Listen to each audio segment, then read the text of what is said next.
If you've listened to this podcast before, you know that I am a big proponent of authenticity in communication. But what I found really interesting recently was an article that talked about how authenticity is also a huge factor now in having strong executive presence. This is a big change because for many, many years, executive presence meant you fit a certain mold. That's apparently no longer the case. Hi, I'm Karin Reed. I'm a 4-time author, Emmy Award-winning broadcast journalist, and communication expert on helping people to own the room, whether it be a physical one or a virtual one. Welcome to Speaker Dynamics. I want to kick things off today with a story that comes from, at least a decade ago, when I had a client of mine approach me with a problem, or what they perceived to be a problem. They were told by one of their higher ups that they needed to get rid of their Southern accent. And he asked me if I could help him. And I said, no, I'm not going to help you get rid of your Southern accent, because your Southern accent is part of who you are. It's part of what makes you, you. And if I try to get rid of that for you, then I'm chipping away at your authenticity. So he seemed to like the idea and the response, and he continued on with a very successful career, Southern accent and all. But this whole idea of being authentic is something that has taken greater precedence in recent years, I would say. And, I think it's fantastic. This is something that I have been espousing forever as a communication coach, but there's still some pushback against it. I mean, you might have seen some stories in the news about, a certain laugh that needs to be tamed, that needs to be tamped down. What I would say is authenticity is your key to resonating with your audience. And that's what's going to make you an effective leader. And that's actually bearing itself out in some of the recent research. So authentic leadership is more valued now than ever before, which means your ability to lead a team does not require you to change who you are. Authentic leadership, though, means showing up as the best version of yourself in order to inspire others. So today I want to talk you through 5 different ways that I would suggest you implement authentic communication in the way you lead your teams. So I'm going to talk you through these 5 different options and then share a couple of stories that would reflect them. So the first one is about being a whole person, not just your job and your title. So let's think back to the pandemic. I know we don't want to think about it, but I want you to go back there and think about how we interacted with our coworkers. We had this portal into the personal lives of our coworkers like we never had before. We knew what hobbies they enjoyed because we saw, their guitars hanging on the wall behind them. We knew their pets. We knew how they interacted with them. We got to know their children. And suddenly those employees became full people. And I'm sure that sociologists are having a field day to determine how this has changed the dynamics in the workplace. But what I would say is it actually is an improvement because we see people in a different light. We see them as full human beings. And that actually gives you an opportunity to learn more about, what motivates them. So think about you as a leader and think about the value perhaps of sharing a little bit more about your backstory, for example. People want to know why you do what you do. They don't want to just know what you do. So I was working with a client who was creating a keynote around, some of the things that are key in his world, things that he wanted to impress upon his audience. And he had an amazing story of how he grew up and the family that he came from and the life that he chose to lead. And he was really reluctant to tell that story. And I encouraged him to share at least snippets of it because it would allow people to understand his motivation for doing what he does. And it made his leadership more authentic. It can be kind of scary to do that though, right? Because you feel like, oh, I'm sharing too much of myself. And there are limits, of course. You don't want to be sharing, the warts and all, but helping people to understand why you do what you do is a great opportunity for you to help them to understand the decisions that you make, the motivation that you have for, your goals that you have for the team and frankly for themselves as well. There's also an element of being sure that you are seen as a full person that allows you to connect better with others. So I was working with a client who was talking to a key opinion leader. It was a virtual call, and it was during the pandemic. And at one point, she had her young daughter come running into the room, climb up onto her lap, and appear on screen with her. And of course, initially she was mortified that this all occurred. But then the key opinion leader on the other side started laughing and said, that same thing happened to me last week. They shared a really genuine personal moment that you can bet led to a better business relationship. So allowing people to see more of who you are outside of the office and what you care about can actually lead to better business relationships and make you come across as a more relatable leader. So the second thing I would suggest you do whenever you are trying to be an authentic leader and communicate in an authentic way is to listen to learn more than talk to tell. I'm going to say that one more time. Listen to learn more than talk to tell. People often just want to feel like they have been seen and heard. And that means spending more time in silence and listening to others. And it's a really specific kind of listening. So one of my favorite quotes, and I'm going to make sure I read this off the page so I don't mess it up, is by Wilfred Bion. And he said, the purest form of listening is to listen without memory or desire. So what this means is that you are listening without an agenda.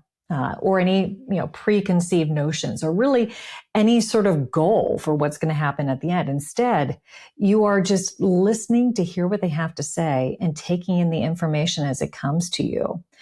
And if you allow yourself to engage in that pure form of listening, you might be surprised by what you learn.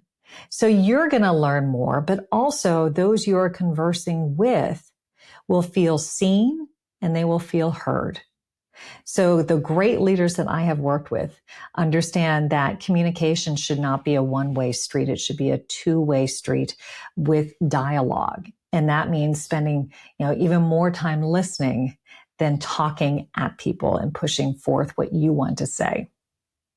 So the third thing I would suggest is that you speak in plain, simple language. And the reason why we want to do this is if you are being authentic in your communication, your goal is for people to understand what you're saying. And so that means that you're focusing on the audience's needs and their comprehension of what you're saying rather than dazzling them by your extensive vocabulary. If you want to inspire them to follow your lead, you can't do that if they don't understand what you are saying. So allow yourself to speak in plain, simple language, not dumbed down, but I would say with concision and with clarity, and choosing words that are not ones that would, be used if you are, perhaps answering a question on Jeopardy, but rather words that allow them to understand what you are trying to accomplish and what you are inspiring them to do. Because remember, if you're an authentic leader, it truly is not about you, it's about them and your ability to inspire your team. The fourth thing that I wanted to talk to you about is about giving yourself a little bit of grace. So, and that means not kicking yourself for kicking words. So name me someone who does not trip over a word when they speak in casual conversation. I would suggest that that person does not exist unless they are a Gen AI robot.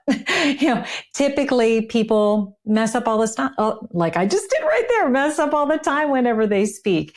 And we all have, verbal hiccups. And it's okay. It's absolutely okay. People will say to me sometimes, "Oh, Karin, you're so polished when you're on camera." And I'm like, "I'm not polished. I'm just myself." And I don't stress if I say something in a way that I had not exactly planned.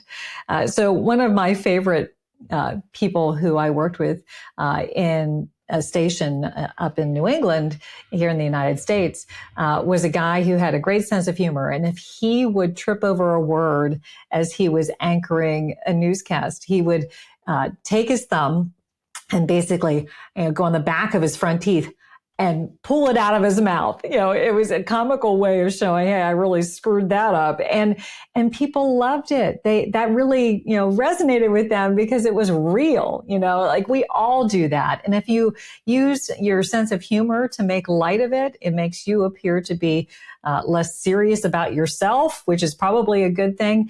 But it also allows them to get past it, because if you look embarrassed and you start, thinking about how you just screwed up, then I can guarantee you're going to screw up in the future as well. Whenever I worked in Rhode Island, there was a general habit of having words that end with A somehow end in an R. So like think about like Maria became Marier, and words that ended in R ended up ending just an A when they were spoken. So there was a certain royal consort named, well, I'm going to say it, but it was Camilla Parker Bowles. But I had lived in Rhode Island long enough that was kind of a treacherous name for me to say. And I ended up saying Camilla Parker Bowles. And I ended up correcting it, but then I thought, I probably didn't have to correct it because the majority of the people who are watching this probably didn't even notice that it was a problem. So recognize that those verbal hiccups, those mistakes, and I put mistakes in quotations, the tripping over words, it's not a big deal. If you make it a big deal, it's going to be a big deal. But if you just, make a joke of it or move on, repeat yourself and say, rather I meant to say, then you're fine. Give yourself a little bit of grace with that. And that also tells your team, your audience that, hey, it's okay. We all trip over words and we're all imperfect presenters and communicators. So the last thing I would want to leave you with is own your expertise, but be humble enough to admit when you don't know something. So one of the things that we all knew when we worked at this particular TV station was there was this one anchor who had the habit of asking us a question at the end of our live report that came completely out of left field. We had no idea what it was going to be. We just knew we probably weren't going to have the answer to it. And the standard response when that question would be given to us at the end of our report was, "That is a great question. Allow me to do a little bit digging and we'll get back to you later tonight." And it became kind of a joke because we all said it so much. And the anchor who would ask these questions was undeterred. We just knew we had to be prepared for it. So as a leader, you might feel that you need to know everything about everything. And that's not fair. That's not possible.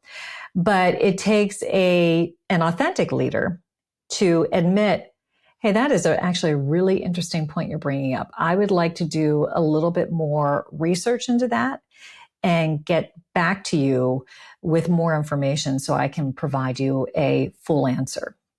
That is going to win you more fans than if you simply try to either A, make up a response, never a good idea, or if you just give kind of a superficial sort of response.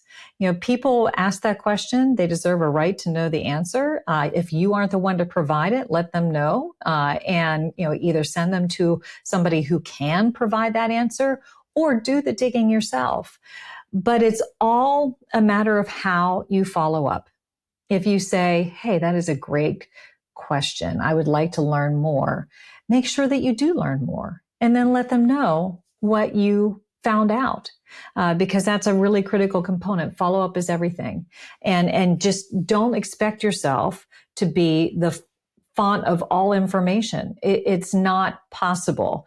And if you show that it's okay not to know everything, you're creating psychological safety for your team, because then they'll also recognize, hey, it's okay for me to not know everything as well. But as mentioned, you need to make sure that you follow up on it. So the 5 things that I mentioned to be able to allow yourself to authentically communicate are, first of all, allow yourself to be a whole person and not just your job and your title. It'll make you more relatable as a leader.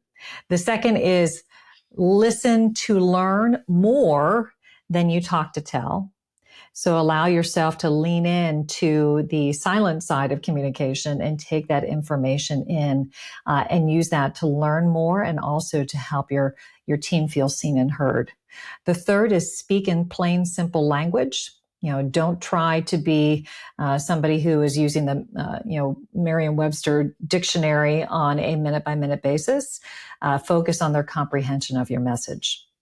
The fourth is don't kick yourself for kicking words. It's okay to do that. Nobody speaks perfectly. And I'm certainly an example of that on this podcast on a regular basis. And then the fifth one is own your expertise, but be humble enough to admit when you don't know something, because then you're setting a great example for your team that it's okay not to know everything, but it is all about the follow-up. So today's one big takeaway, well, I kind of gave you 5, but I actually will try to boil it down. Authentic leadership is valued more today than it has ever been. And you can demonstrate that in how you communicate. So speak from the heart, speak from who you are and allow them to see you as more than just your job title and your role. Be other-oriented in how you communicate. That means listening well. That means taking in what they're saying and actually acting upon it. And then just being real, giving grace to yourself when you make mistakes, and then others will feel free to do the same. So I love taking quizzes. I'm going to assume that you do as well. And that's, whether I'm trying to figure out what my personality type is, or if I'm trying to figure out what house at Hogwarts the Sorting Hat would put me in if I was given the opportunity. So, and that's for the Harry Potter fans out there. If you are somebody who likes taking quizzes as well, then this week's bonus content is for you, because we have an executive presence self-assessment that you can actually download from our website. That will give you a sense of where you are in terms of your executive presence overall. So if you would like to check it out, if you'd like to download a copy, I would encourage you to go to speakerdynamics.com/bonus content. So once again, that's speakerdynamics.com/bonus content. And of course, feel free to share that with your colleagues as well. So this episode, I talked a lot about authenticity as the secret ingredient for having strong executive presence. But that can be even trickier for women in the workforce. So in my next episode, I'm talking to somebody who knows quite a bit about this, Marcy Bullock, who is a career and leadership coach. She has spent decades in that field, and she's also spent quite a bit of time in academia, where she has taught a course called Women in the Workforce. And I had the pleasure of talking to her about that and talking about what it's like to be a female leader today, and how, most importantly, women can communicate their worth in their organization's best. It's a great episode full of really specific strategies that I'm hoping will help you as well. So make sure you tune in. And that means you can have a reminder if you want to subscribe to Speaker Dynamics Own the Room. You will never miss an episode, including the one featuring Marcy Bullock, who is just a fabulous person in many ways. So I would encourage you to subscribe, to follow, to pass it along to your colleagues and to your friends. But I will, first of all, want to thank you for listening to this episode. Until next time, everybody.